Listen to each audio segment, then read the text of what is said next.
All right. Welcome to Clarity Sessions with Bill Fouth, where we cut through the noise and bring you real, practical clarity on money, business, mindset, and everything in between. Now, if you're a mompreneur, a business owner, or someone who's just ready to take more control of your financial life, this is your space. No fluff, no overwhelm, just simple, powerful insights you can actually use. Because let's be real. When you got the right clarity, you make better decisions, and better decisions lead to a whole different life. And so let's get into it. Today's question is, what mindset or identity shift is required to successfully transition from employee to business owner? What are the biggest tax mistakes I see new business owners making? The idea is that as a business owner, let me try to contextualize it this way. We've all heard of Robert Kiyosaki, Rich Dad, Poor Dad. He has a thing called the cash flow quadrant. The idea is that we start off life, trading time for dollars as an employee. And the idea there is we have 24 hours in the day and we try to leverage time and get paid more money, become worth more. We enhance our skills and we get paid, we get paid more by our employer because we can do more. So we acquire skills and talents and abilities. So then the idea is that ultimately we become a business owner where now instead of looking at the boss across the room as an employee, we're looking at the boss in the mirror. And the idea, we're our own boss. And so we're still leveraging time. We still have 24 hours in a day, but now we're responsible for doing everything ourselves. And what happens is that as a business owner, we go from, I call it the LSOR model. The idea as a business owner, you're responsible for doing sales, managing the sales, and then doing the sales. Then we're responsible for doing the operations, managing the operations, and then doing the operations. You got to do the do. And you're also responsible for creating the platform and creating the infrastructure, and then running the infrastructure, the QuickBooks and paying the rent and all that stuff. Then you got to stay current on the what's going on in the marketplace.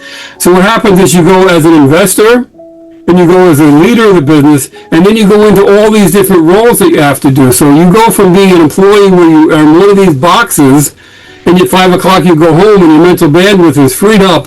As a business owner, your mental bandwidth gets compressed because now you're responsible for doing 11 different roles, whereas before you're responsible for doing one.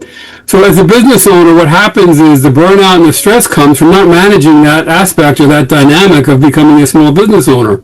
The responsibilities go up and the demands on your time go up, and the coherence lab and creating a safe place of helping you kind of deal with those kind of stresses is important. So to answer the question, is what are the mistakes that they make? And one is realizing that is an aspect or a dynamic of going into business. And the reason you get paid what you do as a business owner and the profit that you can make is your willingness to deal with the uncertainty, the ambiguity, the stress, the overwhelm that W-2 employees typically do not want. They want certainty over opportunity. You're being rewarded because you're willing to accept responsibility for having to deal with all the vagaries that go around with being a business owner. So that's part of the issue. Now the issue is you need to learn how to income and expenses. How do I generate income? What do I do? Usually you sell the service. So there's the marketing around that. How do I do the marketing around that? And how do I create the platform to deliver it? And then what infrastructure do I need in place? All that is part of the planning process, and most of that stuff is tax deductible. So the issue is you want to create a tax problem. That would be a good thing to have. I'm making so much money, I don't know what to do with it. So the answer is to realize that you have an opportunity to create a generational wealth change in your family by being a business owner. But the other thing is you need to be aware of what are the hindrances or what are the obstacles or why are so many businesses fail over time. It's because they're not managing the vagaries and the uncertainties that go along with it. So this is where getting a big brother or an uncle or advisors or people can help you contextualize some of the stuff that you're going to be dealing with and help you deal with it. So, and that's kind of what I do. PEAK stands for Planning, Education, Advice, and Know-How. And Maestro is, we want people to become peak maestros where you learn how to orchestrate and conduct your life and your business and your taxes and your finances masterfully. And, Maestro is an acronym, stands for mindset. We help you. The A is alignment. We want to make sure you're aligned with your goals and vision and purpose and so on. The E is for education. You got to learn about stuff you don't know about. And they didn't teach you in school or college or high school or elementary school. And then this is for, systems thinking and also spirituality, connecting to your higher power. The T in Maestro stands for teams and also for technology. You need to learn to stay up on the latest and the greatest and learning how to use AI and so on. The R is relationships. It's not about, it's not what you know, it's who you know, and being connected and developing those things and being intentional about it. And the O is for opportunity or oneness.